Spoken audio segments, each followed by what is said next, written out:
बोलो। आजकल सब लोग बिकते हैं। सब लोग क्या होते हैं? बिकते हैं। आप हर फील्ड में जाकर देख लो, बिकाऊ लोग मिल जाएंगे।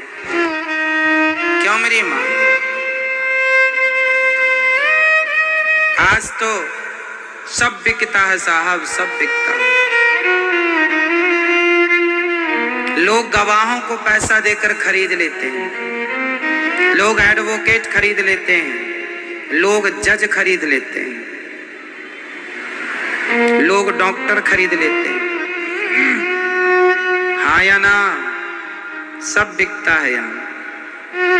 आज का आदमी बिकाऊ इसलिए हो गया है कि उसके पास धर्म नहीं है। बिके तो हरिश्चंद्र भी थे, पर अपने आप को बेचा था, धर्म को नहीं बेचा था।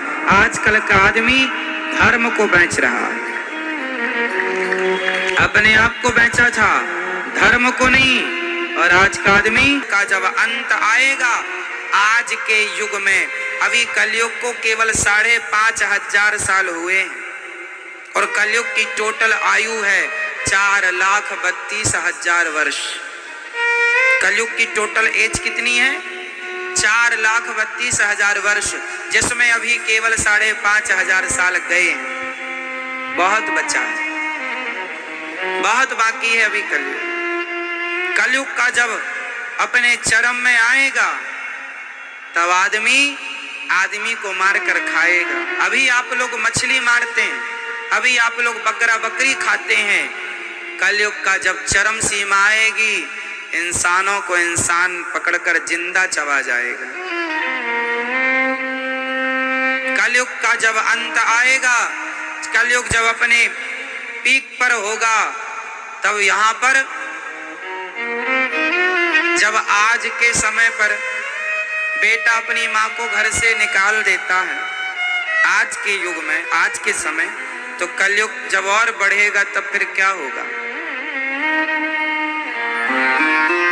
समय बहुत भयंकर आने वाला है। अच्छा हुआ कि भगवान ने अपन लोगों को कलयुग की शुरुआत में भेजा है। इस शुरुआत में थोड़ा ही सही भगवान भक्त रह जाएंगे। लोग सिर्फ पापियों से ये पृथ्वी भरी होगी, सिर्फ हर तरफ केवल पाप, सिर्फ पाप। कोई दया नहीं। आज का आदमी निर्दयी हो गया है। पहले का आदमी जीव पर दया करता था, उसे दया थी। आज का आदमी कोई दया नहीं करता। दया होती तो आज इंसानों के गले क्यों काटे जाते?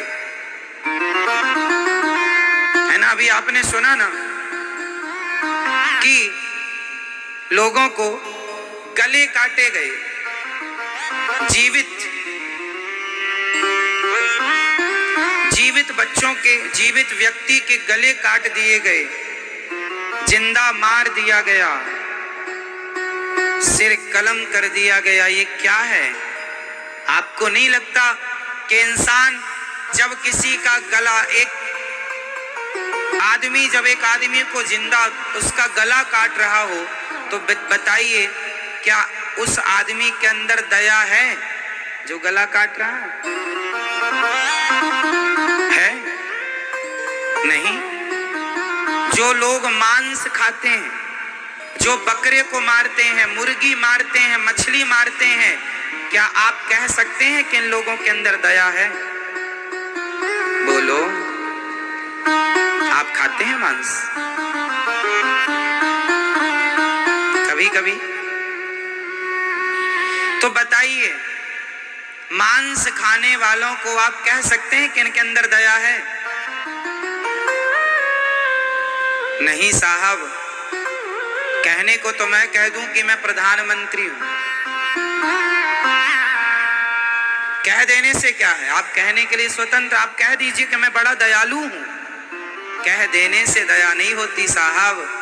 दयावान व्यक्ति वह है जो चींटी को भी मरता हुआ देखे तो जिसका हृदय रो पड़े, उसके हृदय में दया है। ये दया की परिभाषा है। जो निर्दोष जीवों को अपने स्वाद के लिए मारता हो कि मुझे मछली अच्छी लगती है, मुझे मुर्गी अच्छी लगती है, अपने स्वाद के लिए निर्दोष जीव हत्या करता हो, यदि दया थी तो आपने हत्या क्यों की? आपने कहा हमने तो मारा नहीं, आपने भले नहीं मारा पर वो मरी तो आपके लिए ही है, इसलिए मूल में हत्यारे आप ही होंगे, उसकी हत्या का पाप आपको ही लगेगा। कहावत है 100 चूहे खाकर बिल्ली हज को चली, 100 चूहे खाकर बिल्ली हज को चली। मुर्गी मांस खाने वाले लोग कहते हैं हम बड़े दयालु। दया का ये स्वभाव नहीं होता, दया की ये परिभाषा नहीं। दयावान व्यक्ति तो किसी जीव की हत्या करता ही नहीं। अहिंसा ही परमो धर्म। राम जी वनवास चले, सत्य के लिए इतना कष्ट उठाया, शिवी दधीची हरिश्चंद्र। आपसे यही प्रार्थना है, मर जाओगे तो दूसरा जन्म हो जाएगा, मर जाओगे तो फिर वापस आ जाओगे, पर धर्म मर गया फिर वह जीवित नहीं होगा। बेटा मर गया तो आ जाएगा दूसरा बेटा, पत्नी चली गई तो आ जाएगी दूसरी। एक राजा हुए हमारे देश में, नाम था मोरध्वज, जिन्होंने अपने बेटे को आरे से चीर कर दान दिया था। सुना है कभी? क्यों दिया था? एक ब्राह्मण आए, बोले हमारा शेर भूखा है, बूढ़ा हो गया है, उसे मांस चाहिए, पर आपके बेटे का मांस खाएगा वो, और वो वचन दे चुके थे। अब राजा बोले बेटे को मारूंगा तो हत्या लगेगी। तो बेटा आ गया, पिताजी आप मेरी परवाह ना करो, आप यदि नहीं दोगे ना तो आपका वचन मिथ्या हो जाएगा, आप झूठे हो जाएंगे कि कहकर आपने नहीं दिया, कि कहकर आपने नहीं दिया। इसलिए मैं आपका बेटा हूं, मैं आपके धर्म की रक्षा करूंगा, आप मुझे आरे से चीर कर आप अपने ब्राह्मण को दिए वचन को पूरा कीजिए। आरा लाया गया साहब, मोरध्वज ने अपने पुत्र ताम्रध्वज के सिर पर आरा रखा, और जो आरा चलाया खून की पिचकारियां निकल गईं, पर राजा के हाथ रुके नहीं। क्यों? क्योंकि बेटे को महत्व नहीं दिया, धर्म को महत्व दिया। अरे धर्म है तो 100 बेटे हो जाएंगे, पर धर्म नहीं है तो धर्महीन। धृतराष्ट्र के थे तो 100 बेटे, धृतराष्ट्र के कितने बेटे थे? जोर से 100, एक भी काम का नहीं। तो आचरणहीन और धर्महीन नालायक बेटे 100 भी हों तो किस काम के? और लायक बेटा एक ही हो, अर्जुन जैसा, तो काम कर जाता है। लायक भला एक, नालायक 100 किस काम के? क्यों? कौरवों के पक्ष में भी धर्म नहीं था। धर्म होता तो भरी सभा में एक महिला के कपड़े उतार रहे हैं, क्या ये धर्म है कि आप भरी सभा में एक नारी का अपमान करें, उसे निर्वस्त्र करें? क्या ये धर्म था? नहीं। धर्म का पालन नहीं किया कौरवों ने तो सर्वनाश हुआ।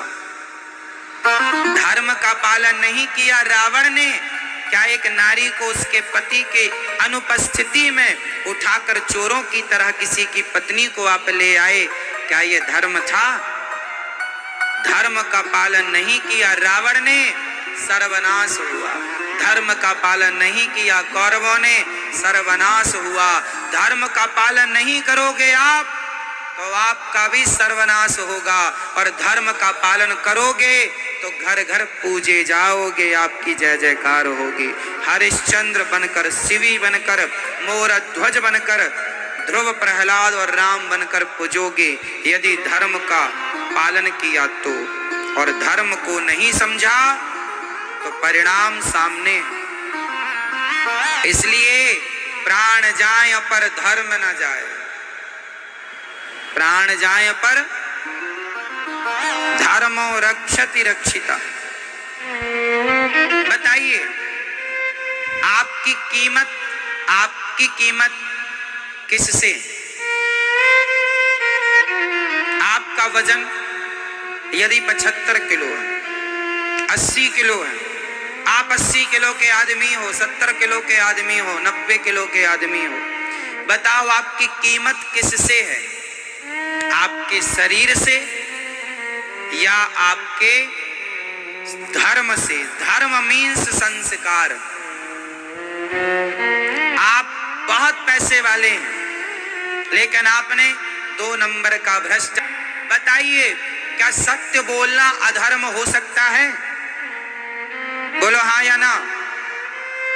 हाँ, सत्य बोलना भी अधर्म हो सकता है। कब? वो सिचुएशन पर निर्भर करेगा। मैं एक सिचुएशन रखता हूं आपके सामने। सत्य बोलना धर्म है, पर कुछ स्थान ऐसे हैं जहां झूठ बोलना चाहिए। ये हम नहीं कह रहे, स्त्री सु नर्म विवाहे चा प्रत्यर्थे प्राण संकटे, शुक्राचार्य जी कह रहे हैं। ये ज्ञान शुक्राचार्य जी। झूठ के लिए झूठ वहां बोलना चाहिए जहां आपका अपना एक रत्ती का स्वार्थ ना हो। यदि आप अपने स्वार्थ के लिए झूठ बोलते हैं तो पाप है, पर परोपकार परमार्थ के लिए झूठ बोलना पड़े तो वह झूठ भी सत्य से बढ़कर होता है। और ये स्थितियां पूरी जिंदगी में शायद किसी के जीवन में आए। इसका अर्थ ये नहीं है कि आप लोग झूठ बोलना शुरू कर दें। आप अपनी दुकान में बैठकर ग्राहकों से झूठ बोलते हैं तो वह पाप है। ठग रहे हैं, बेईमानी भ्रष्टाचार कर रहे हैं अपने स्वार्थ के लिए, वह घोर पाप है। पर आपके झूठ बोलने से गाय की रक्षा होए, समाज के बहुत बड़े तबके की रक्षा होए आपके एक झूठ बोलने से, वहां पर आपका झूठ बोलना धर्म है। तो एक स्थिति निर्भर करती है उस समय क्या है ना? तो सत्य और धर्म की परिभाषा बड़ी गहरी। अब ये परिभाषाएं समझने के लिए बहुत अध्ययन करना पड़ेगा, बहुत सत्संग करना। आजकल का आदमी निर्णय क्यों नहीं ले पाता? इसलिए कि आपको धर्म का बोध नहीं है। जिस आदमी को हम लोग जब कोई निर्णय लेते हैं ना तो 100 बार सोचते हैं, 100 बार सोचते हैं आगे क्या होगा, पीछे क्या होगा, फिर निर्णय लेते हैं। जो निर्णय आप ले रहे हैं क्या इतिहास में वही निर्णय किसी और ने पहले लिया है?